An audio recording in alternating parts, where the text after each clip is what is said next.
Sejam muito bem-vindos ao primeiro episódio da terceira temporada do Papo de Quê, Fabiano? Que hoje conta com um cenário novo, um formato diferente e algumas surpresas, inclusive para os nossos convidados. Para começar, eu vou receber neste episódio um super empresário, uma das maiores referências do mercado contábil nacional e também de outros segmentos.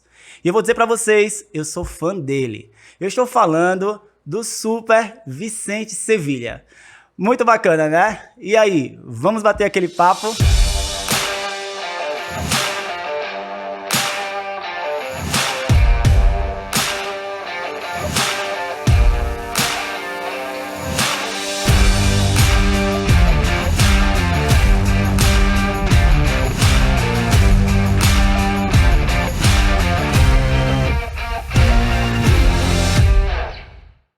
Seja muito bem-vindo, meu querido amigo Vicente Sevilha. Que honra, que prazer estar recebendo você aqui, viu? Privilégio estar aqui, Fabiano. Obrigado, viu? Estar contigo, com o seu público aqui. Muito feliz mesmo. Eu que agradeço demais. Com certeza todo mundo que agora está sabendo que você está aqui no meu podcast já está aí esperando o episódio ficar pronto, sair para assistir, para ouvir. Que bom, vou ficar feliz de conversar, de trocar ideias com você, aprender um pouquinho aqui também. Eu que digo que também vou aprender demais. Eu queria que você se apresentasse para a gente, falasse um pouquinho da sua história com a contabilidade, né? Como contador, como empresário contábil. Legal, então vou recomendar o pessoal para pegar lenço, porque a gente vai chorar. Né? Boa. Eu tenho uma história assim muito peculiar, sabe, Fabiano? Eu não me lembro de ter contado para você esses detalhes. Vou contar. Traz lenço para ele que ele vai precisar também. A coisa é assim, né, Fabiano? Eu, muito garoto, assim, muito jovenzinho, Sim. já tinha um interesse muito grande pela contabilidade. Sim. Eu brinco assim que, obrigado, viu? Que eu, de criança, e é verdade isso, assim, 7, 8 anos de idade, eu brincava de ser contador. E ninguém na minha casa era contador, não tinha essa coisa, né? Até dá para dizer assim, de repente é má alimentação, caiu do berço, teve alguma coisa assim, né? Que problema ele teve, né? O que foi que aconteceu, né, com uma criança? Eu gostava de brincar na rua, bicicleta, bola e tal, né? Fazia as brincadeiras de todo mundo. Mas quando eu brincava com a imaginação, Fabiano, eu brincava de ser contador, né? Então, e tem uma coisa que explica isso, tem uma ligação direta. Meu pai tinha uma empresa pequena, meu pai era encanador. Então ele tinha uma empresa chamada Sevilha Instalações Hidráulicas, né? E nós tínhamos o hábito de jantar juntos. Então todas as noites, eu, meus irmãos, meu pai, minha mãe, comíamos todos juntos ali e tal. E meu pai contava do dia dele, ele ficava ali falando como foi o dia.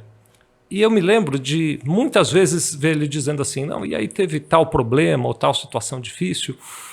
E quem me ajudou foi meu contador. Meu contador foi lá e resolveu e tal, né? E eu sempre fui muito fã do meu pai, né? Para mim, meu pai era um exemplo de pessoa e tal. E aí foi crescendo em mim uma coisa assim, puxa vida, se o meu pai, que é o meu pai, Sim. quando precisa de ajuda, é o contador que resolve, eu quero ser esse cara aí, eu quero ser esse indivíduo, né? Então foi muito assim bom. Que eu acabei entrando na profissão contábil, né? Sem saber muito bem o que era. Sim, claro. Não entendia criança, né? Muito bem o que era aquilo, mas eu achava que essa coisa de ajudar as pessoas era algo legal. Depois fui descobrir na prática, né? Acho que como todos os colegas que podem estar nos assistindo aqui, que tem uma distância entre a realidade e esse sonho de ajudar todo mundo, né? É verdade. Porque no dia a dia você acaba tendo tarefas que você executa que não são necessariamente ligadas a ajudar as pessoas. Você nem sempre consegue, com tudo que você faz, levar valor no sentido de ajudar realmente os nossos clientes, né? E aí passou a ser, então, uma motivação maior ainda. Eu disse, não, é preciso criar um ambiente dentro de contabilidade no qual a gente consiga de verdade, com a nossa profissão, ajudar esses empresários e empresárias que lutam no dia a dia para tocar seus negócios para frente, né? Perfeito, muito bonita a história. Então, né? Muito bonita mesmo. Isso, então agora ano que vem completo 40 anos de carreira contábil. Ou seja, uma vida, né, no movimento e que você participou de muita evolução, né, das evoluções mesmo da nossa profissão.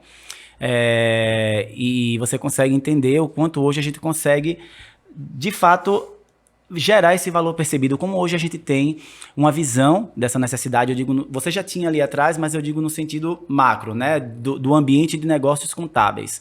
Como esse ambiente hoje consegue visualizar que ele pode mudar a vida das pessoas, né, por meio desse valor, dessa ajuda. Você falou algo que impacta muito, e eu converso muito com o time lá da empresa contábil da gente, que a gente entrega, a gente gera felicidade para a vida das pessoas, a gente gera um impacto social, né? Porque, de fato, a gente trabalhar com pessoas, a gente fazer a manutenção de empresas, né? E que essas empresas vão preservar empregos, né? E esses empregos vão gerar uma qualidade de vida para os seus familiares, para os seus filhos, saúde, educação. Então, veja, isso é um impacto social, né? O impacto vai muito longe. E é bom a gente trabalhar sabendo que existe um propósito maior que aquelas guias e aquelas conformidades, né? Que quando a gente pensa em contabilidade, a gente já pensa exatamente nessa burocracia. Ela existe, mas ela também é um caminho para que a gente consiga fazer com que as empresas prosperem no mercado, ou pelo menos gerar uma segurança para elas, né? Pelo menos isso. Eu digo no sentido de conformidade, né? Porque do sentido estratégico a gente consegue entregar muita coisa. E eu nunca pensei em ser contador também. Na verdade, a minha mãe era funcionária da Junta Comercial do Estado. O meu pai fez ciências contábeis e é também funcionário público, mas ele não trabalhava diretamente com a contabilidade. E eu fiz análise de sistemas. Sempre fui muito aplicado, mas aí... eu comento que eu sempre fui muito aplicado porque para o meu pai foi um baque muito grande quando eu disse para ele que ia desistir de uma faculdade. Para ele, assim, a gente brigou, meu pai não entendeu aquilo muito bem, e aí eu desisti exatamente para ser empresário contábil. Eu cheguei em casa e disse, eu quero ser empresário contábil, porque até então eu nunca tinha me apaixonado por nenhuma outra profissão. Então, eu fui levado para análise de sistemas, sabe? Por conta de uma promessa de emprego, né? Uma consequência ali familiar e tudo. E quando eu descobri que eu queria ser empresário contábil, eu fui lá, eu sou uma pessoa muito corajosa, assim, quando eu coloco algo na cabeça, eu quero fazer, e aí eu desisti realmente do curso. Meu pai disse, você vai ter que pagar a sua faculdade agora, porque eu não vou de jeito nenhum mais investir. Eu falei, que coisa, né? Talvez tenha sido difícil para ele conseguir se pôr no teu lugar, né, Fabiano? Foi muito difícil, né? E aí eu disse, não tem problema, eu vou arrumar um estágio, eu faço qualquer coisa. Tanto que eu arrumei um estágio no primeiro período. E eu cheguei a ir andando para o estágio só para não gastar R$1 sequer da minha bolsa para poder pagar a minha faculdade. E aí, no primeiro período, meu pai viu que eu estava levando a sério, né? E disse, não, meu filho, a partir de agora eu te ajudo, vai. Eu te ajudo e tá tudo certo. E aí, hoje, meu pai é o meu outdoor, assim. Onde ele chega, ele não precisa nem de TV, nem de internet, nada. Meu pai fala... Ele faz o boca a boca. Faz o boca a boca, é verdade. Então, a minha história é muito assim. Parabéns. Isso é bom. E eu queria ser empresário contábil, né? Engraçado isso, porque até na terapia eu descobri que eu não queria ser contador, queria ser empresário contábil. Depois de ter passado por muitas coisas na minha empresa, comecei a minha empresa do zero, né? Então a gente tem que fazer de tudo ali. E eu quase desapaixonei da minha profissão. Eu consegui redescobrir ela, reapaixonar. Quando eu vi que realmente o que eu gosto de fazer é a gestão da empresa contábil, estar ali com o time, claro, entendendo sobre tudo aquilo, mas gerenciar, sabe? Isso é muito bom.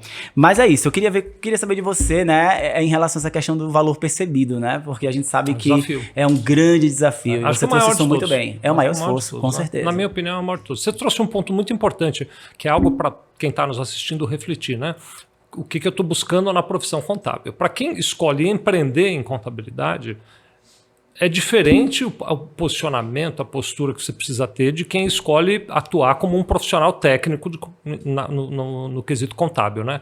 Então, o aspecto técnico da contabilidade é o aspecto empreendedor de contabilidade é outro, mas de qualquer maneira, os dois eles se encontram num ponto que é o ponto da geração de valor, que é como é que eu, a partir da escolha profissional que eu fiz, eu consigo levar valor para o cliente.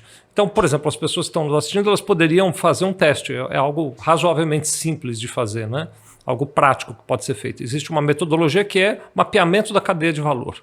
Essa metodologia ela vai ajudar que a gente entenda claramente de que maneira o que eu faço impacta na vida dos clientes, né? E aí, quando eu falo de clientes, podem ser os clientes de uma empresa de contabilidade, ou pode ser, se eu sou um contador numa empresa, os clientes internos que essa empresa internamente tem, que consomem aquele serviço de contabilidade.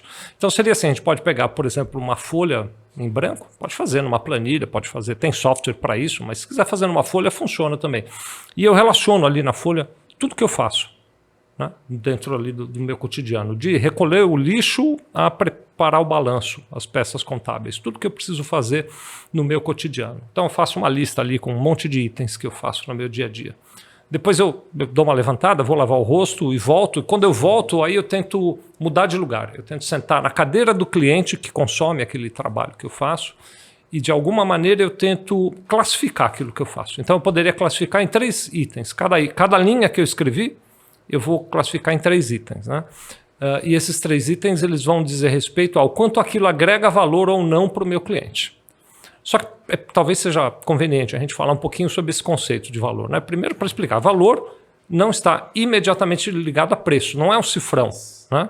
Não é um número. O valor está mais ligado, talvez para o nosso raciocínio funcionar bem, a gente pudesse dizer assim, a uma emoção.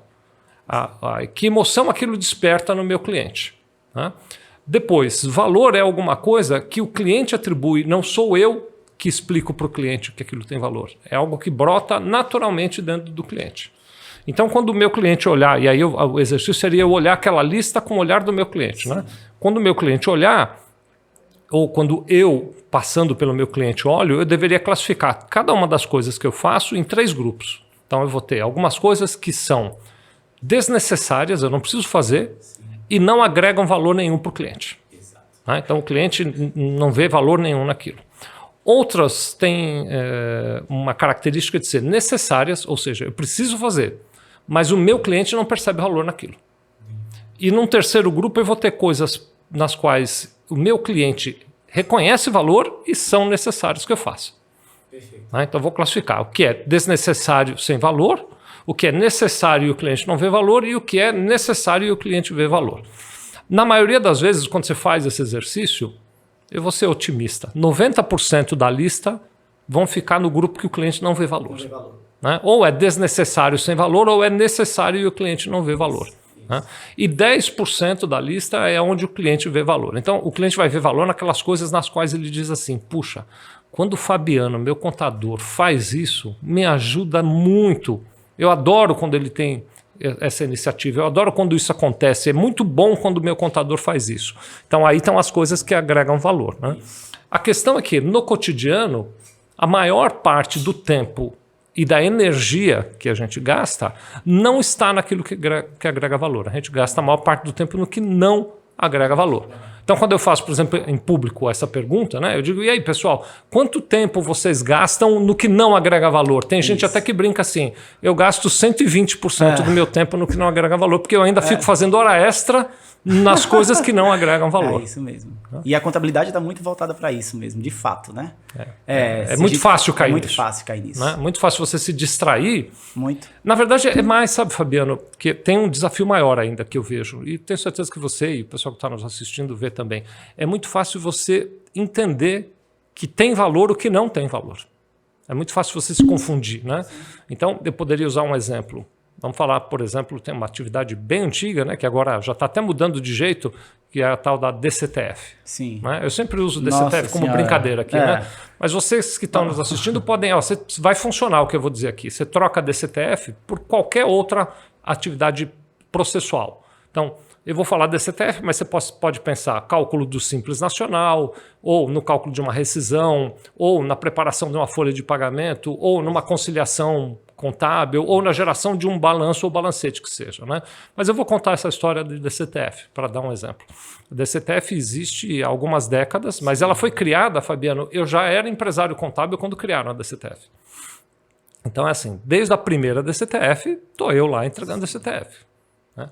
E eu não vou entrar no mérito da discussão aqui do nível de qualidade, mas eu faço a DCTF direitinho. Como tem que ser feito, a gente vai lá e prepara a DCTF. Né? Bom, então, sei lá, tem algumas décadas que eu faço DCTF. Nunca aconteceu do meu telefone tocar, eu atender, e do outro lado da linha tem um cliente. E aí a conversa se desenrola assim, imagina, Fabiano. Ô, Sevilha, estou ligando para você porque eu acabei de receber a DCTF que você fez esse mês. Que coisa linda que é essa daqui. Isso nunca vai acontecer, né? Que coisa sensacional. Eu já mandei para todo mundo que eu conheço, pus no grupo do churrasco, no grupo da família. Eu já fiz toda a publicidade porque isso é uma coisa linda. Né? Aí imagine, o cliente ainda poderia seguir, né? Ele vai dizer assim, e tem mais uma coisa, eu chamei minha equipe comercial, mandei reajustar o preço em 15%. Sim, claro, com certeza, porque é um DCTF toda bem feita. Eu já expliquei para eles, quando o cliente perguntar por que o preço subiu, você manda a DCTF. Sim, Diz, com olha a certeza. qualidade da DCTF que eu tenho na minha empresa, meu amigo. O que provavelmente vai acontecer é ele ligar para você e dizer qual foi o problema com a multa que eu tenho que pagar. Não, ele diz assim, não me manda mais isso, eu não quero. Não quero receber Isso isso. é assunto seu, isso é problema teu, cara. Exatamente. Pare de encher minha caixa postal com essas porcarias que você quer ficar me isso mesmo. mandando, né? É exatamente então, isso. Aí o que acontece? Por que eu estou contando isso? Porque assim, se eu, contador, não entendo direito dessa questão da geração de valor, eu talvez caia numa tentação, quer dizer assim, Fabiano, sente aqui, eu vou te explicar como é difícil fazer uma DCTF. Você não está entendendo. Você não está entendendo, exatamente. Eu vou explicar para você certeza. como é difícil, né? E aí, no fim dessa conversa toda, o contador ainda vai ser rotulado. Além de ele faz um negócio que não tem valor nenhum para mim, ele é chato, porque ele quer me explicar um negócio que eu não quero entender. Eu quero entender. E que não tem sentido mesmo. Para ele, para o cliente não tem. Não tem sentido. Alguém poderia dizer, porque de vez em quando tem essa, eu ouço umas rebatidas assim, né? O indivíduo poderia dizer para mim o seguinte, não, mas Sevilha, se eu não fizer DCTF direito, o meu cliente vai ter uma multa. Aí eu digo, não vai. Quem vai ter uma multa é você, se você não fizer DCTF direito. Para o seu cliente não muda nada na vida dele. Não muda nada, exatamente, com certeza. Né? É isso mesmo. Então, estou trazendo isso só para o debate, Fabiano, porque é muito comum se confundir e dizer o valor está no processo, está no que eu executo, está no que eu faço. Quando não está, não é ali que o cliente vê valor. O valor ele está naquilo que que o nosso cliente percebe além do que a gente prometeu que ele receberia. Então, eu acho que... E aí a geração é gerar o valor, né? É gerar a emoção.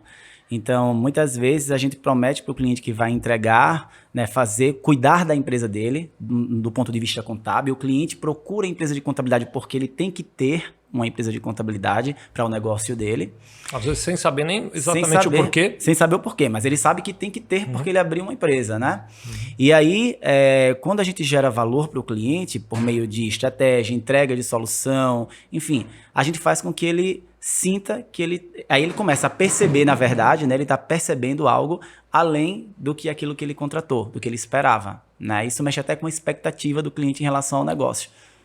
Mas isso não é uma coisa intuitiva.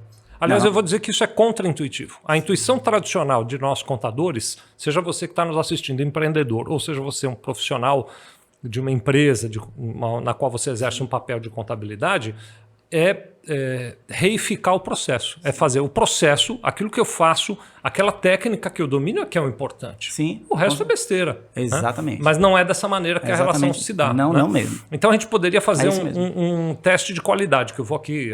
Então, vou recomendar, façam isso. Né? Primeiro, faz a cadeia de valor, lista tudo que você faz e olha com o olhar do cliente, para você entender aonde que está o valor. E, aliás, para fechar esse assunto, né? O que acontece, Fabiano? O ideal seria... Nas atividades que são desnecessárias e que não agregam valor, eu tinha que eliminar. Isso é chamado de desperdício. Alguém vai me dizer, isso na minha empresa não existe. Existe, por exemplo, retrabalho, processos complicados demais. Tudo isso é desperdício, tem que ser eliminado. Né? Na segunda parte, a gente vai ter atividades necessárias, DCTF, por exemplo, mas que o cliente não dá valor. O que eu preciso fazer? Simplificar ao máximo e gastar a menor quantidade de energia possível. Quando a gente fala sobre simplificar ao máximo, tem dois caminhos necessários, indispensáveis. Primeiro, eu preciso ter processos muito bem estruturados dentro da minha empresa e depois aplicar tecnologia. Aí tem outra falha, viu, Fabiano? A maioria, aliás, esse raciocínio não serve só para empresa contábil, para qualquer empresa, né? Mas a maioria das pessoas vai pensar assim, tecnologia resolve. Não resolve. Se o seu processo não é bom, a tecnologia vai complicar mais ainda. Então, primeiro você tem que trabalhar em processo. Então, quem de nós, né? Levante a mão, ou melhor, que atire a primeira pedra, quem nunca, né? Quem de nós já comprou um software, levou para a empresa e não foi capaz de pôr para funcionar? Exatamente. Né? E é interessante que aí você encontra com um amigo numa sexta-feira à noite comendo pizza, que tem uma empresa de contabilidade, e o amigo diz, mas esse software na minha empresa roda, que é uma maravilha. Né? E aí você sai de lá dizendo, peraí, mas o que foi que aconteceu? Será que eu sou um incompetente, que eu não consigo pôr para rodar? Né? Mas o processo não é bom, o software não vai resolver. Aliás, antes de comprar outros softwares, eu costumo dizer para quem conversa comigo sobre isso, né? embora eu não conheça detalhadamente cada uma das pessoas que está nos assistindo, mas eu vou arriscar e eu acho que eu vou acertar, viu? Você não usa 35% da capacidade que o teu software que está aí hoje já tem. Verdade, mas você está procurando outro software. Mas você quer procurar um outro que resolva, né? Exatamente. Eu até brinco, viu, Fabiano, que aí tem, com todo respeito à religião, viu? Mas eu faço essa brincadeira aqui assim, aí existe o mito do software prometido. Então um dia no Monte Sinai as nuvens se abriram, uma voz poderosa disse, haverá o software prometido e ele vai resolver todo o problema de uma empresa de contabilidade sem que o contador precise fazer nada, né? Então, tem gente que está esperando esse software prometido. Eu acho que ele não vem, pelo menos não desse jeito. É preciso organizar processo interno. Depois, na terceira etapa, vem aquilo que a gente faz, que gera valor para o cliente. E o que a gente precisa fazer é fazer mais disso, cada vez mais disso. É olhar para o cliente o tempo inteiro e entender onde ele precisa de ajuda e como é que eu posso ajudá-lo no dia a dia, né? Muita gente não chega nessa etapa, Fabiano, porque o processo consome tanta energia que não sobra absolutamente nada para essa etapa final, né? Então a gente pode fazer um teste de qualidade. Dei toda essa volta para falar desse teste de qualidade que dá para fazer, também é muito facilzinho. Você que está nos assistindo ou alguém, você pode se colocar no lugar de alguém da sua equipe, pensar como a sua equipe, né? Então está lá alguém preparando, por exemplo, uma apuração do Simples Nacional. Então estou eu aqui fazendo a sequência de rotinas para apurar o Simples Nacional. Aí meu telefone toca. Então eu dou aquela olhadinha assim para o lado e vejo na tela do telefone que é um cliente que está me ligando. Aí a gente congela a cena e faz o teste de qualidade, né? Primeira possibilidade, a primeira final para essa cena. Quando eu olho, estou aqui fazendo a apuração do Simples, vejo que é um cliente que está me ligando, passa na minha cabeça o seguinte pensamento: puxa vida, justamente agora que eu estou apurando o Simples, vem esse cliente me atrapalhar. Então essa é uma maneira de acabar essa cena. Né?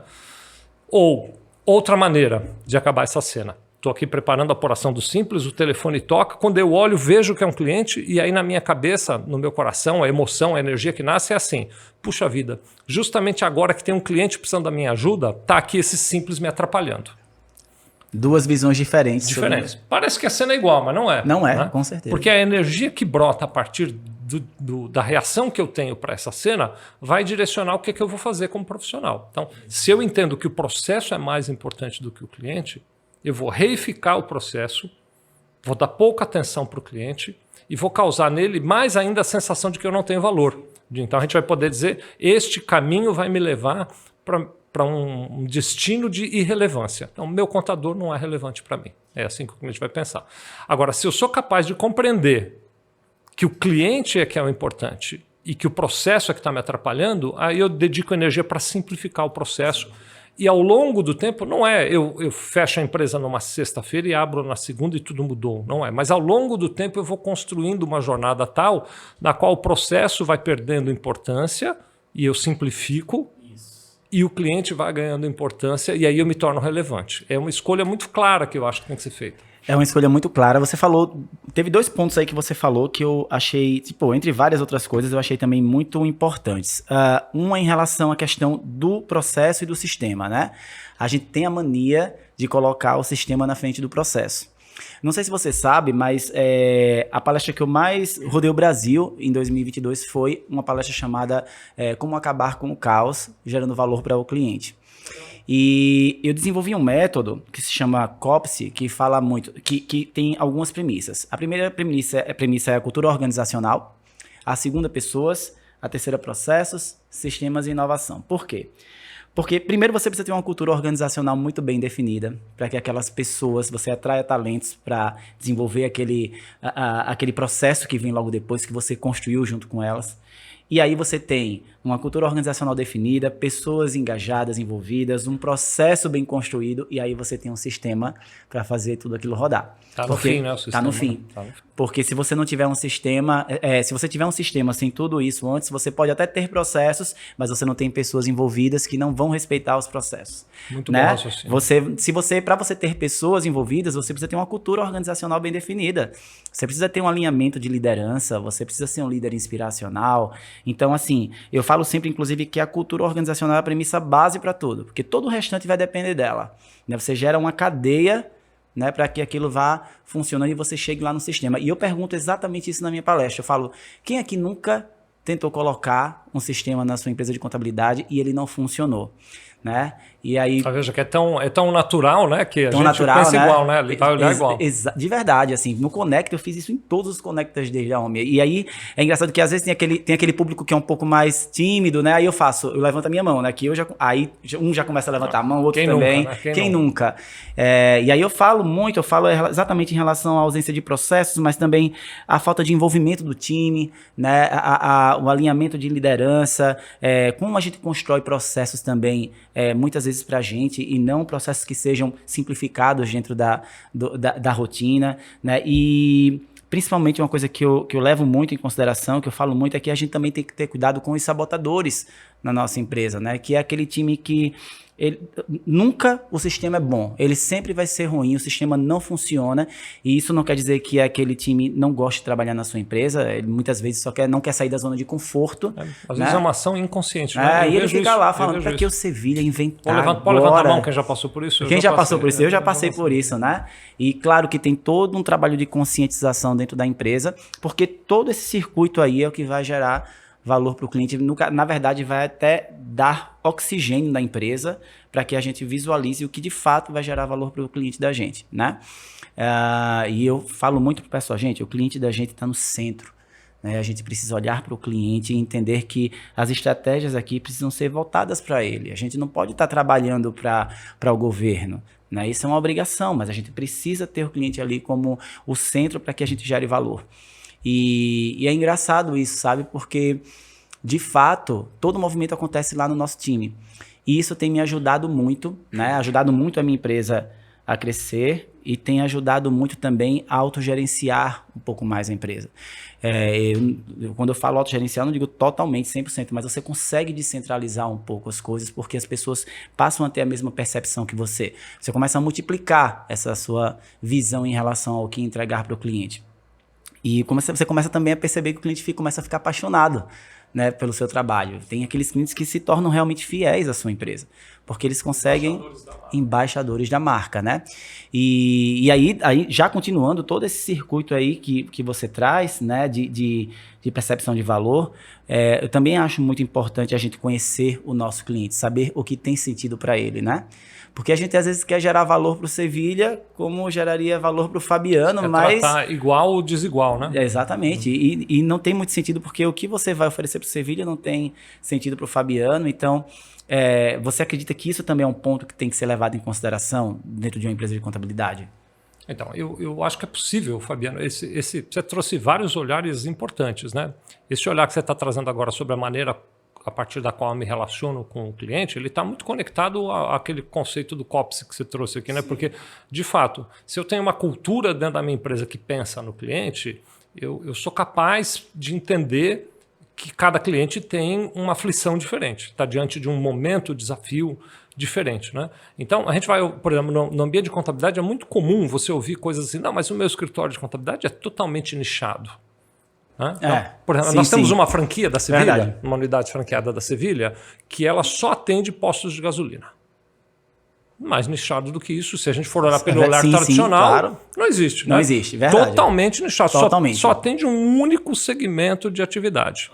Né? Mas aí depois você vai descobrir que 2 postos de gasolina não são iguais. Mas são na mesma cidade, não são iguais. Mas ficam no mesmo bairro, não são iguais. Porque a gestão de cada posto de gasolina é diferente. Né? Ainda que o dono seja o mesmo, o gerente que está na frente é outro, equipe é outro, o modelo de operação é outro. Um tem uma loja de conveniência, o outro não tem. Um tem um borracheiro, o outro não tem um borracheiro. O fluxo é diferente. O fluxo é diferente, o tipo de cliente, a proposta de valor, eventualmente, um é para público mais classe A, o outro é para público mais classe D. Então, você acaba descobrindo, eu estou trazendo o exemplo de postos de gasolina, mas mesmo que você só atenda um único segmento de atividade, só atendo médicos PJ, só atendo advogados, ainda assim você vai descobrir que cada pessoa é individual. É lógico que é possível, e eu começaria por aí, né? É possível olhar para coisas que agradam a todos. Dá para olhar esse tipo de coisa. Né? Então, ontem, por exemplo, eu estava no aeroporto em Guarulhos para embarcar aqui para Maceió, Fabiano, e aí começou uma moça da Latam. Posso falar da Latam? Claro, com certeza. Todos aqui. Né? Começou uma moça da Latam a anunciar um voo que estava indo para Salvador. O meu voo... Quando eu cheguei no aeroporto, caiu um temporal gigantesco e logo que eu entrei, a moça avisou, olha, o avião está sobrevoando esperando para pousar. Então atrasou um pouquinho. Então eu fiquei lá e aí anunciou esse voo de Salvador, né? Eu não vou saber fazer a voz da mulher aqui, mas Sim. a mulher anunciava assim. Primeiro, ela anunciava gritando, num volume desnecessariamente alto, né? E dizendo assim, atenção, senhoras e senhores passageiros, o nosso voo está com a capacidade máxima, todos serão obrigados a despachar obrigatoriamente. Ela dava um ênfase exato. no obrigatoriamente as Isso, suas bagagens, né, e tal. E aí, mais adiante, quando chegou na hora final do embarque, ela chamou 3 nomes, não me lembro, não vou saber, mas então, João, Maria e José, pronto, para dar um exemplo qualquer. Então, atenção, mas aos berros, senhor João, senhora Maria, senhor José, é a última oportunidade para vocês embarcarem no portão número tal, última chamada e tal, aos berros. Uma coisa muito irritante. Irritante. Né? Dali a pouco, alguém da Azul pegou o microfone e disse assim, atenção, passageiros do voo tal, senhor José, senhor João e senhora Maria, o nosso voo não será o mesmo sem vocês. Estamos concluindo o embarque no portão tal. Exatamente. É um recado completamente diferente. Totalmente. Então, a partir do tom de voz que você usa, você já começa a criar um alinhamento. Então, por exemplo, embora todos os postos sejam diferentes, todos gostam de ser bem tratados. Todos gostam de ser tratados com respeito. Então, você começa por essa vertente. Exato. E porque muitas vezes não tem, né? Às vezes o tratamento é... Quem nunca viveu isso, né? O tratamento é assim, mas o meu processo é esse. Exato. Infelizmente eu não posso fazer diferente. Não posso fazer diferente. O processo é dessa maneira. Mas eu sou um cliente, estou num momento que está vivenciando uma situação. Mas o processo é esse. Mas o processo é esse e tal. Você vê, e é interessante, porque você precisa o tempo inteiro estar renovando isso, né? Então vou falar da cozinha agora um pouquinho, né? Esta semana que passou, lá na Sevilha, eu tive que ajudar a minha equipe, porque nós temos um repositório onde os clientes vão lá e pegam os arquivos que precisam. Sim. E um cliente nosso queria alguns arquivos e tal, e a minha equipe dizia, pega lá. E esse cliente dizia, eu não estou conseguindo. Algo falhou ali no caminho e tal, né? E aí eu precisei ajudar a equipe para dizer, olha, vamos fazer assim, o processo existe, está aí para simplificar, mas se ele está dizendo que não está conseguindo, vamos primeiro nos conectar com a emoção dele. Ele não está conseguindo, não. Manda para ele. Exato. Bota num e-mail, manda para ele, ó, tá aqui os arquivos que você pediu e tal. Depois você marca um dia, vamos juntos, eu vou te ensinar como é que você faz para ver se você tem. Não é para facilitar meu dia, cliente, é para facilitar o teu. Quando você precisar, ser mais rápido. Tá na mão e tal, né?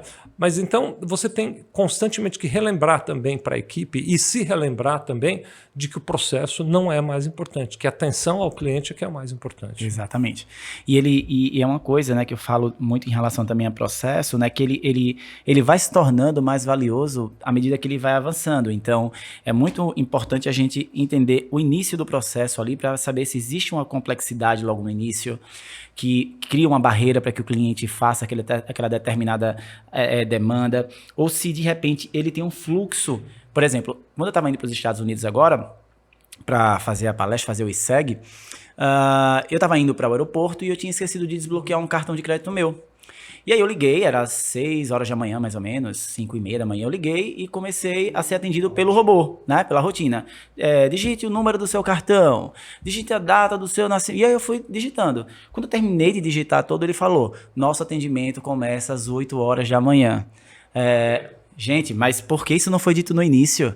Veja, que loucura. Então, eu estava ali gastando tempo. A linha dele estava ocupada ali comigo, né? Enfim, de certa forma, estava existindo um trabalho ali, um fluxo de trabalho.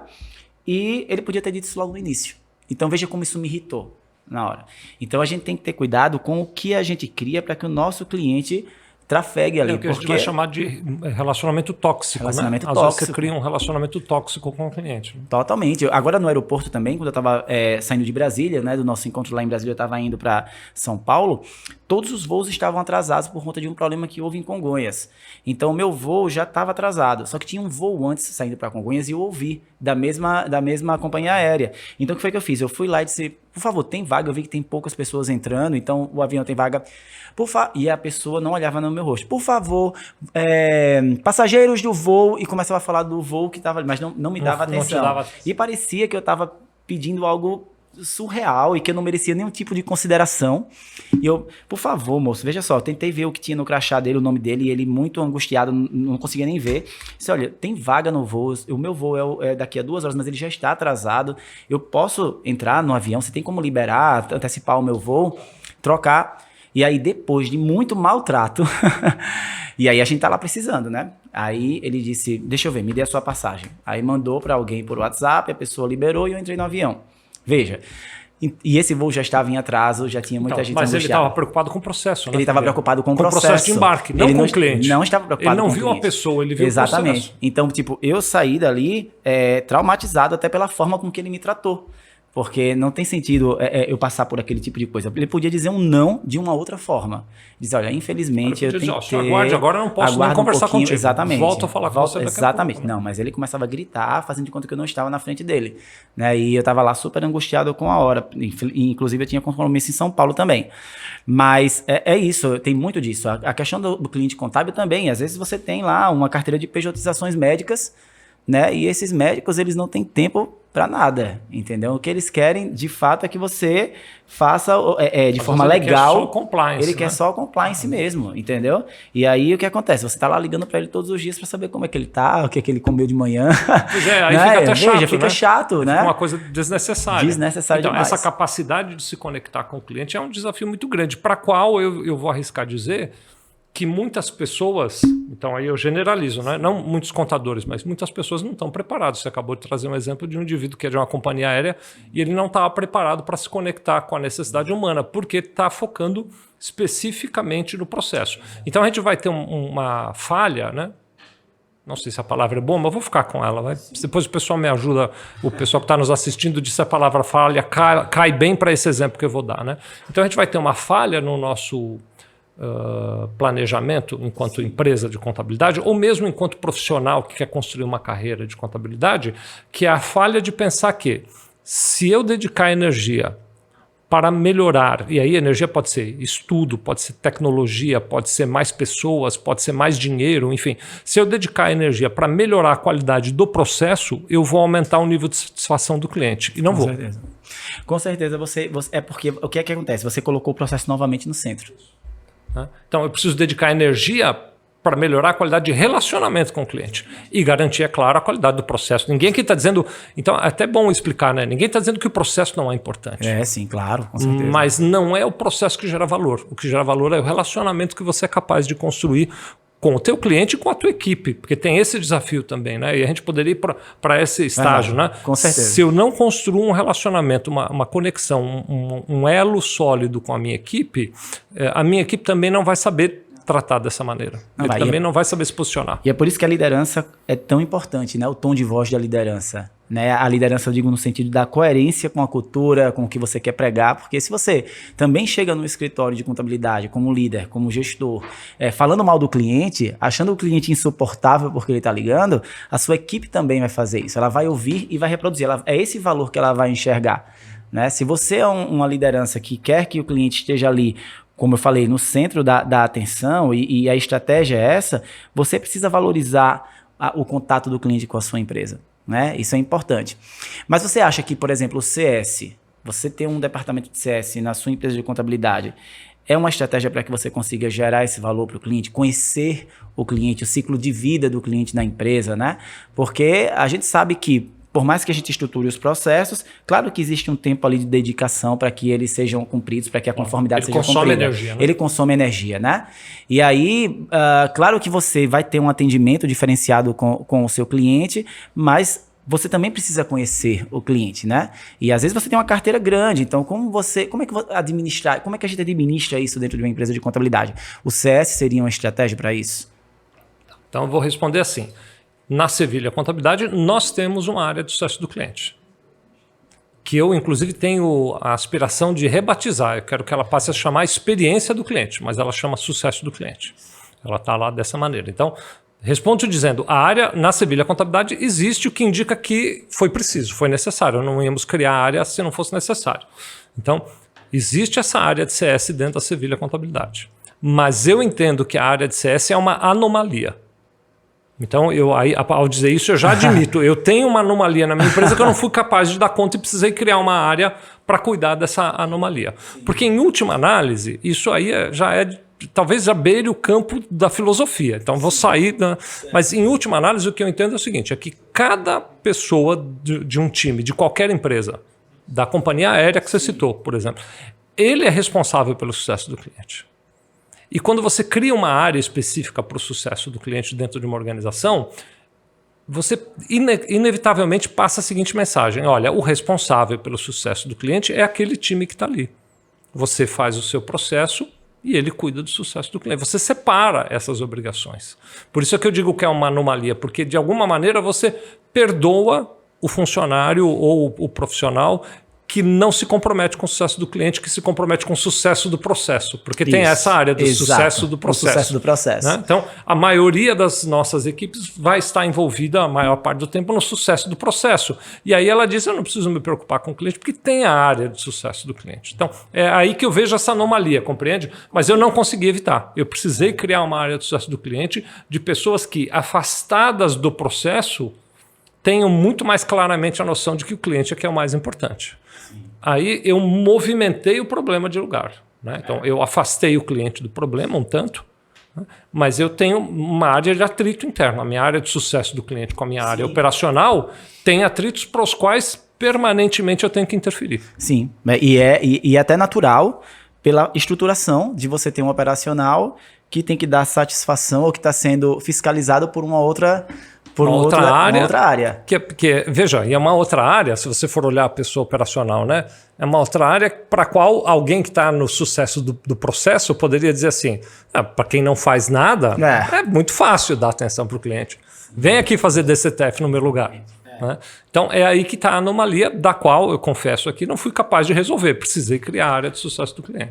A gente está reestruturando, né, o CS, que na verdade a gente precisava dar uma reestruturada mesmo nele, mas ele está muito voltado para a experiência do cliente.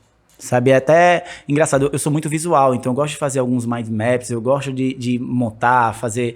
E aí eu fico olhando e digo, nossa, tudo isso aqui eu acho que está voltado mais para a experiência mesmo do que para o sucesso, porque você traz uma experiência bacana para o cliente quando você está investindo no sucesso dele, né? Mas é a forma com que você vai conduzir isso. De certa forma, e eu concordo 100% com você, mas de certa forma, o operacional, ele sempre está muito envolvido nas demandas, e isso termina realmente consumindo muito da energia dele. Então acaba que a gente precisa muitas vezes para entregar menos energia, né? A gente acaba optando por um outro caminho, que é criar uma área que vai cuidar desse sucesso do cliente, de gerar o valor para o cliente.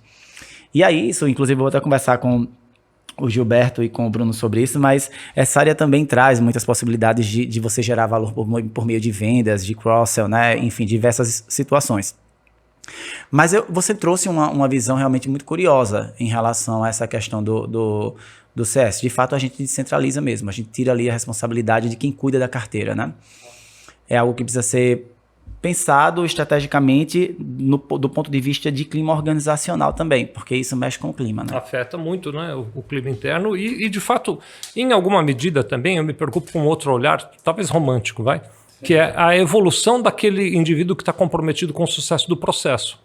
Porque embora ele sirva ao propósito da organização, ou seja, ele dá conta do processo enquanto o outro time está dando conta do sucesso do cliente, ele como evolução profissional talvez evolua menos, porque ele fica preso ao processo e não consegue desenvolver esse aspecto de relacionamento humano que, para o futuro, será fundamental em qualquer emprego, em qualquer lugar, em qualquer jornada que ele queira fazer. Então, de alguma maneira, eu também olho e digo, essas pessoas ficam presas ao processo e diminuem a velocidade com que elas se evoluem.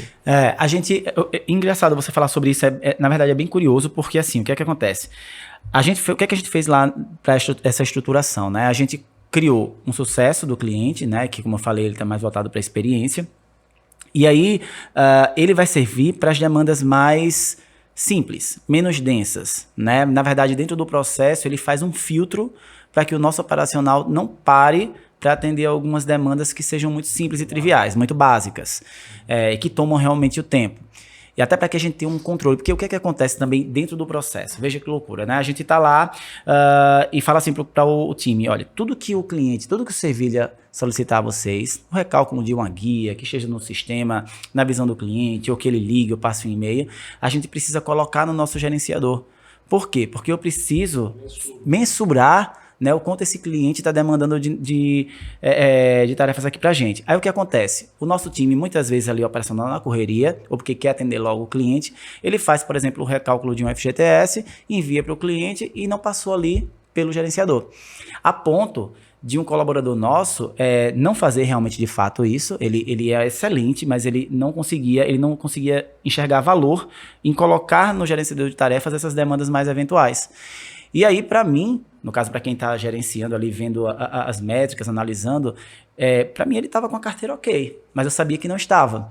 E aí o que foi que eu falei? Eu falei para a gestora do departamento, olha, toda empresa nova que chegar, você põe para ele. Porque para mim, ele está tranquilo, tem espaço. E aí ele começou, e é engraçado, porque a gente já consegue, com a experiência, a gente já consegue ter uma previsibilidade do que vai acontecer, né? E eu já sabia que ele ia me procurar, achando que ela estava perseguindo ele. E aí ele entrou na minha sala, parecia que eu já tinha ouvido toda a história, sentou e falou, olha, eu preciso conversar com você, tô achando que a fulana tá aqui me perseguindo, porque do nada eu gostava muito dela lá de mim, mas de repente ela começou a colocar todos os clientes novos para mim. Eu falei, não, mas ela fez isso porque eu pedi. Você pediu? Eu disse, porque você tá tranquilo, sua carteira tá muito tranquila. Não tá. Não tá, tem espaço. Eu tava vendo aqui no gerenciador, tava no G-Click olhando, e aí ele falou, não, de jeito nenhum, é porque quando o cliente pede, eu disse, então, até que você me prove isso por meio do G-Click, do nosso gerenciador, você vai continuar recebendo. E aí ele passou a colocar, mas eu sei que existe também um tempo que ele gasta para abrir, colocar lá a demanda, para depois fazer. E aí se a gente tem um CS ali na frente que vai colocar a demanda ali, já vai filtrar aquilo ali, colocar para que ele receba essa informação, ele já passa a economizar um pouquinho de tempo ali, e um pouquinho aqui, um pouquinho ali, ele já começa a economizar um tempo maior. Só que para as demandas mais consistentes, mais densas, eles é que fazem reunião mesmo. Tanto que a gente está saindo aqui, né, para uma nova sede, e lá a gente fez mais de uma sala de reunião exatamente por isso, porque eles até gostam muito de atender o cliente, e o cliente gosta de ser atendido por eles.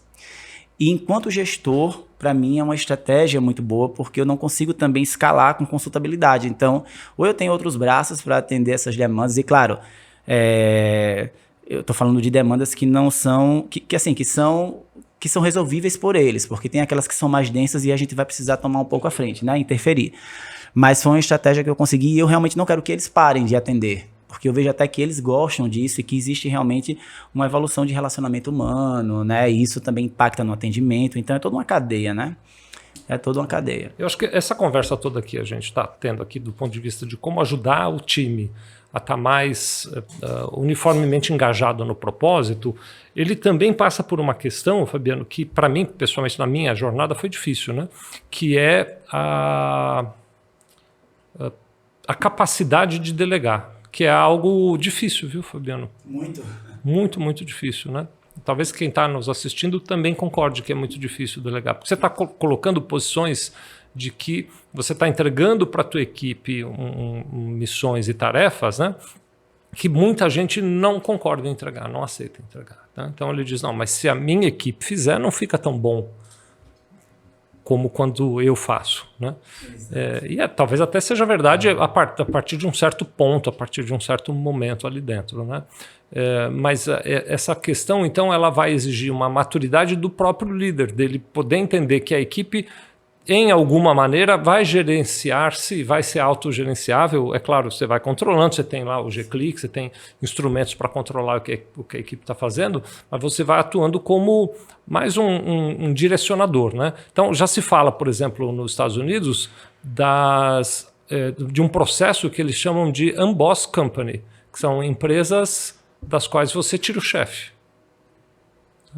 E é um processo assim invejável, né? Talvez alguém vai dizer, não, mas no Brasil a gente não tem maturidade para isso. Eu não sei, eu acredito que a gente tem sim. Talvez falte maturidade mais nos líderes do que na equipe, né? Eu até arrisco dizer que eu acho que a equipe quer isso, a equipe quer essa autonomia. É lógico que tem uma série de armadilhas, tem uma série de cuidados, né? E quando a gente fala do Unboss Company, não é um Unboss Company de assim, não tem ninguém responsável, não tem ninguém que acompanhe, não tem ninguém que faça o processo de gestão e que acompanhe os resultados. Não é isso, não. Mas é alguém que atue num modelo diferente. Então, no modelo do chefe padrão, que não está ainda nesse Unboss Company, né? A gente entra por uma situação na qual o chefe, vou usar a palavra chefe mesmo para ficar bem marcada, né? Ele é a pessoa que sabe todas as respostas. ele é o líder, ele é o controlador do conhecimento. Então, o chefe ele se põe na posição que ele tem que dizer para a equipe o que a equipe deve fazer. E a equipe, o tempo inteiro, se refere para o chefe para tomar qualquer decisão. Dizer, agora o que eu faço? Qual é o passo seguinte? Né? Para que caminho eu vou? Esse é o chefe. Né? Quando a gente fala de um boss company, nós estamos falando de uma empresa que não precisa ser grande, que pode ser pequena, que é a tua empresa, que você que está nos assistindo, dá para fazer isso, na qual você deixa que a equipe define o que fazer e você direciona, é claro. Né? Então você diz, olha, estamos com tal problema. A reação padrão do chefe é faça isso, isso e isso. A reação de um líder que está numa boss company é dizer, como é que vocês resolveriam? Exatamente isso. Né? Que caminho vocês propõem? E aí quando o caminho é proposto, mas você já pensou nisso, já pensou naquilo, já olhou para isso, não era o caso de prestar atenção, então você vai direcionando a equipe. É claro que tem situações em que você está num momento tal em que é ver e agir, não dá tempo para ter toda essa conversa. Aí você interfere. Né? Mas ainda que você tenha que interferir no dia a dia, você reúne a equipe depois para falar, e aí, como é que foi aquilo? Como é que vocês poderiam ter feito? Quais outros caminhos podiam seguir? Então, dedicar tempo para isso também é um desafio. Porque a gente está no processo ali dentro, né? E não sobra muito tempo para isso. Mas é interessante porque é um ciclo vicioso e um ciclo virtuoso. Né? Quanto mais eu fico no processo, menos tempo eu dedico para a minha equipe e menos progresso eu vejo na equipe. Então, eu preciso encontrar um tempo para ir fazendo esse trabalho de liderar a minha equipe e não de chefiar a minha equipe. Né? Eu gosto muito dessa estratégia, inclusive eu faço muito isso quando eu estou viajando. Tipo, por exemplo, essa semana passada, no dia que eu cheguei em Brasília, na sexta-feira eu tive uma reunião com o departamento de legalização no Paracontábil, porque a gente estava fazendo uma organização societária, precisava de algumas estratégias. E eu falei, mas isso envolve o quê? Ah, envolve o setor fiscal, então chama o setor fiscal também para a reunião. E a gente fez uma reunião online, e aí cada um foi dando ali a sua visão sobre qual estratégia, qual caminho a gente poderia tomar, e aí acabou que a gente finalizou ali uma ideia e a gente colocou para frente. E eu acho bacana isso porque também gera uma sensação de pertencimento da equipe, né? Você prepara as pessoas para elas tomarem decisões quando você não está, né? E baseadas, claro, nos seus valores, nos valores da empresa. E isso faz você se tornar uma empresa mais inteligente, mais aberta à complementariedade, né, mais autogerenciável, porque você sabe que, de certa forma, você multiplicou, né, o que você sabia, outras pessoas vieram e colocaram também ali, somaram os seus conhecimentos. Eu gosto muito disso, até porque também é muito confortável para o time falar assim, nossa, eu tenho isso aqui para fazer, eu podia pesquisar ali mais. Ô, Sevilha, como é que faz isso aqui? Aí o Sevilha faz, você vai por aqui, coloca lá o número 6, depois o número 7, o número 8, pronto, e finaliza com 10. Ok, eu vou lá e coloco número 6, número 7, o Sevilha falou que era para finalizar com, acho que foi 15, aí eu coloco 15. Aí o que acontece? Isso você atendeu uma fila de pessoas, né? Depois que deu errado, eu chego para você e digo assim, mas você falou... Eu falei que era o 15. Não, eu falei. Você falou. Eu lembro que eu perguntei a você. Eu nem lembro mais o que foi que eu disse. Então, gera uma zona de conforto muito grande. Ninguém estuda, ninguém pesquisa, porque vai ter sempre uma fonte ali muito fácil e também muito confortável ali para que você não precise assumir o erro porque você tomou a decisão. Então, eu gosto desse movimento mesmo de participação. E tudo isso que a gente está falando impacta lá no cliente, né? Tudo isso impacta. Aliás, é onde tem que impactar, né? A gente começou a conversa dizendo eu tenho que encontrar um caminho no qual eu entregue valor para o cliente.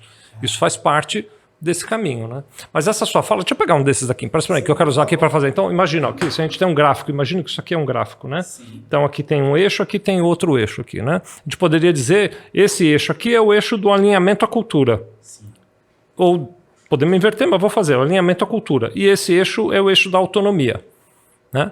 Então, quanto mais para cá, mais autonomia a minha equipe tem, quanto mais para cá, mais alinhado com a cultura ele está. O pior cenário de todos é quando o indivíduo tem uma alta autonomia e não está alinhado com a cultura, porque ele vai pôr o 15, ele não vai ser capaz de entender. Né?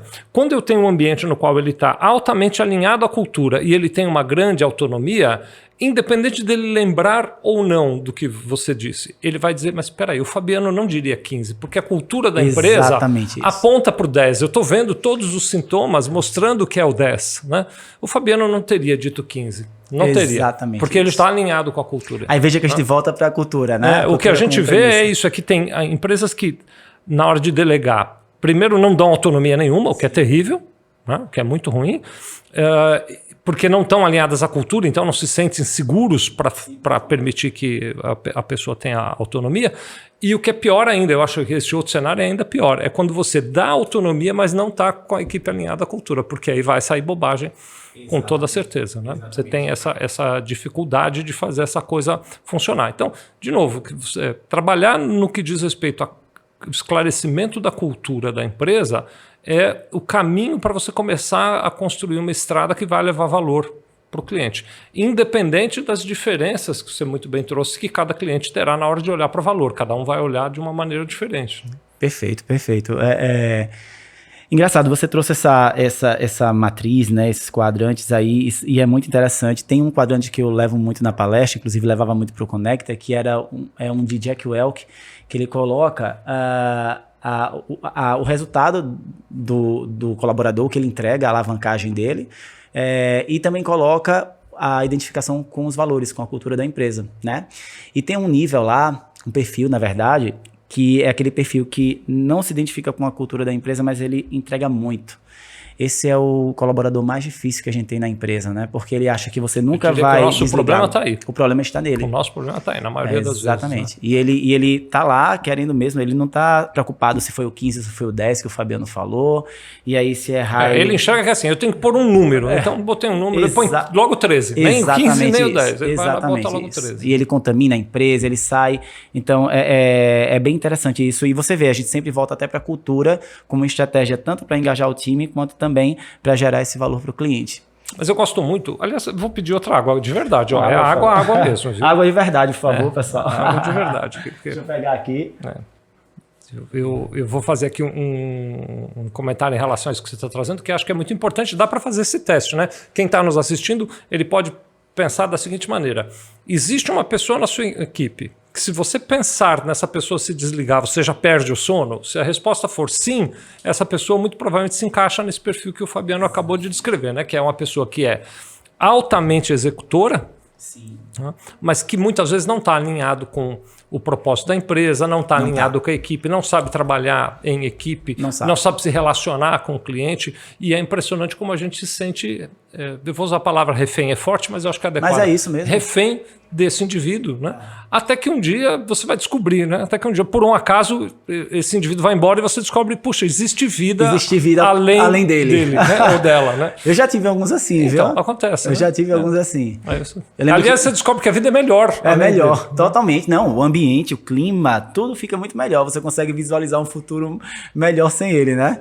Eu já tive alguns assim. Teve um que eu lembro que aconteceu lá em 2017, 2018, eu acredito que mais foi lá para 2018, que a gente sente, né, que o colaborador tá ali, os clientes começam a reclamar, nunca são bem atendidos, mas ele é bom tecnicamente, então ele contamina o time, ele acredita que você nunca vai desligá-lo, porque ele é muito bom. Processo, né? É maravilhoso. O sucesso, né? Sucesso do processo. E aí, o que acontece? Foi engraçado porque todos que eu afastei, que tinham esse perfil, a reação foi a mesma quando eu chamei. Eles não acreditavam. Então, quando eu chamei, tipo assim, olha, não pode ser, tô chamando você aqui pra gente avisar você que você tá desligado da empresa. Hã? Como assim? E aí você começa a perceber que a pessoa tá até envergonhada depois pra se despedir da equipe, porque lá na equipe a pessoa canta de galo, né? Não sei se você conhece esse termo, mas... Uma vez ou outra eu já vi. E aí, mas eu vou dizer que, falando abertamente, claro, a gente tem que ser muito verdadeiro, é uma demissão prazerosa. É uma demissão prazerosa porque é muito... A gente, por exemplo, para o Fabiano, que é um líder que cuida muito da equipe, que tem um envolvimento até emocional, que quer o bem-estar de todos, que se preocupa com a preservação dos empregos, que olha para ver se eles estão realmente felizes com o que eles estão fazendo, e entrega muita energia para construir aquela empresa, e aí chega alguém ali totalmente contaminado, que a gente muitas vezes se preocupa e se responsabiliza com o engajamento, mas ali não é um problema de engajamento, ali é uma responsabilidade emocional que você não pode ter na sua vida, porque aquela pessoa nunca vai ser engajada, é realmente um problema emocional dela, e você vê ela entrar e desestruturar algo que você está criando.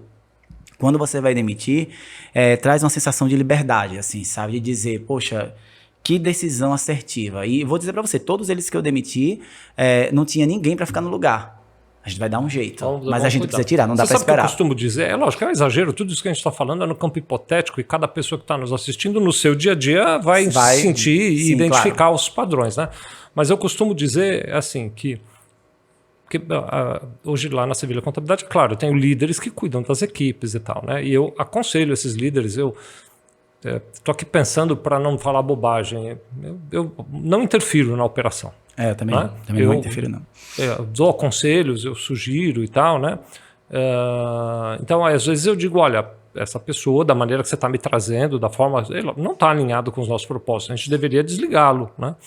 E aí eu ouço, não, mas eu não tenho ninguém para o lugar e tal, e aí eu costumo dizer assim, então, eu consigo explicar para o cliente com facilidade, olha, eu não tenho ninguém nessa cadeira agora, estou trabalhando em contratar alguém para esta cadeira agora, você pode ter um pouquinho de paciência comigo? Isso eu consigo dizer para o cliente.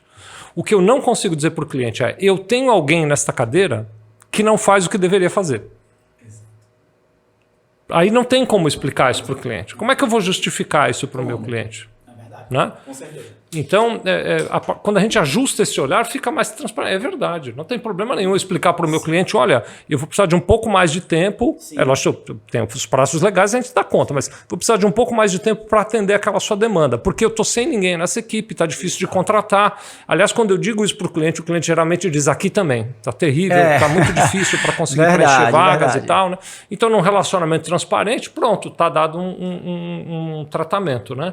Mas ter alguém sentado na cadeira que não faz como deveria ser feito o que precisa ser feito, é verdade, é altamente prejudicial. É muito prejudicial. E quando a gente fala de geração de valor, e você citou algo que é muito importante, que é do cliente se tornar um promotor da sua empresa, né? Ele se torna um advogado da sua empresa, além dele ser um cliente totalmente fiel, né? E aí ele está retido ali na sua empresa de uma forma muito bacana.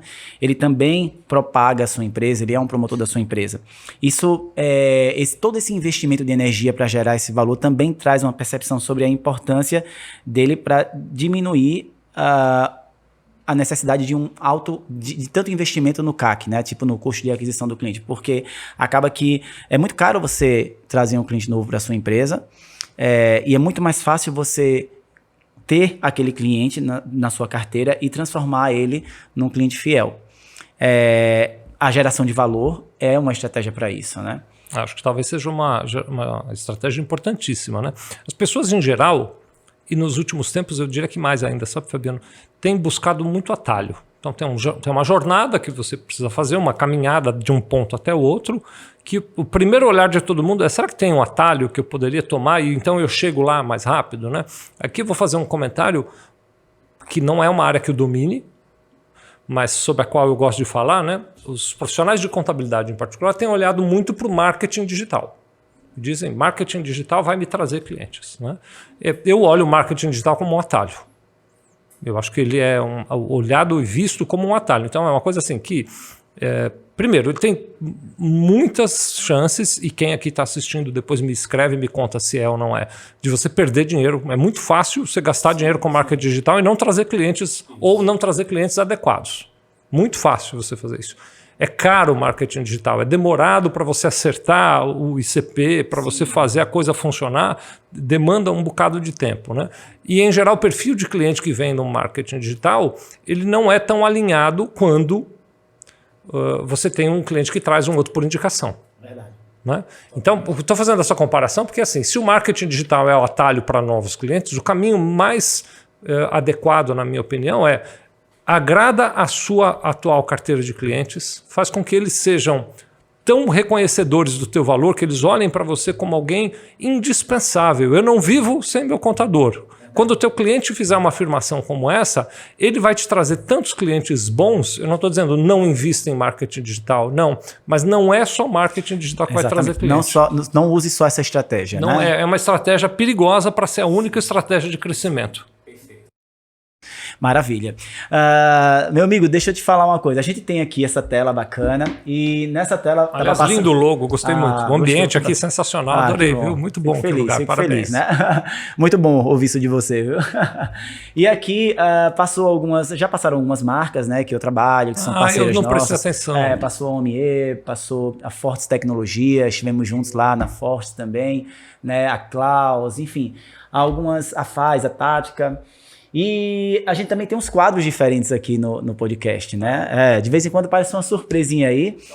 E a gente conversou muito sobre negócios, né? Sobre geração de valor percebido para o público. Tenho certeza que a gente trouxe... ouvir você foi muito bom. Veja que eu fiquei muito calado aqui ouvindo. Você sabe que eu gosto muito de ouvi-lo. Mas agora a gente vai entrar num quadro chamado Desplugando com Vicente Sevilha, que é um quadro... Tiro aqui já, não? Né?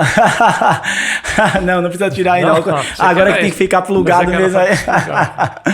E a gente sai um pouco aí desse universo dos negócios para falar um pouco sobre o Sevilha como pessoa, né? Quem é o Vicente Sevilha, qual a opinião dele em relação, enfim, a alguns assuntos, ou quais as reflexões dele em relação à vida. A gente sabe que isso é muito inspiracional para as pessoas. A gente, claro, vive uma vida muito corrida e a gente também precisa se blindar muitas vezes dos fatores externos para preservar aquilo que a gente tem dentro da gente, né? E existe um outro lado também de bastidor, e o Desplugando traz muito isso. Então vai passar umas cartinhas aí para você escolher. Vamos lá. 2 cartas. Ali vai passar? Vai passar. Tô esperando que passe assim. Agora. Vamos ver o que é que você vai passar. Vai escolher aí uma carta. Eu escolho um número desses aí? Sim, você vai escolher um número. Sim. Em alguns deles tem um carro porque eu vou ganhar? Não. Pode ser que tenha um carro aí, não sei. Eu vou querer o número 4, então. Pronto. Qual o maior desafio que você já enfrentou na vida? Ou um dos? Poxa, que pergunta. Acho que nunca ninguém me perguntou isso. Que bom. Exclusivo. Pro papo de quê? Então, depende do que a gente entende por desafio, né? Eu vou dar uma resposta aqui e aí já me explico também, né? O maior desafio da minha vida é ser pai. Né? E a gente olha o desafio, estou explicando isso porque assim, pode o desafio parecer uma coisa muito difícil, mas eu sempre olho o desafio como uma coisa que faz você crescer. Aliás, sim. Só rapidamente plugando de novo para o ambiente corporativo, né? A diferença entre as empresas que vão bem e as empresas que não vão bem não é que as empresas que vão bem não têm desafios. É que as empresas que vão bem pegam os desafios, descobrem um caminho para vencer e continuam a sua jornada. Enquanto que as empresas que não vão bem param nos desafios e ficam ali sem saber como prosseguir, né? Então eu acho que o desafio é o caminho para o crescimento, né? E o desafio da minha vida é ser pai, assim, alguma coisa que me fez crescer muito e por qual eu me dedico bastante também. Que bom, que bom. Eu tive a honra, né, alguns filhos, de conhecer alguns filhos seus e vi mesmo uma conexão muito bacana entre vocês. Então meu grande desafio é ser Parabéns, pai. Que bom, que bom. Vamos escolher outra carta aí, a segunda e última carta. Vamos lá, então eu vou ficar com a carta, vou pegar uma ímpar agora, vou pegar número 7, pronto. Número 7. Se você pudesse voltar no tempo, o que mudaria na sua história? Tem alguma coisa que você mudaria?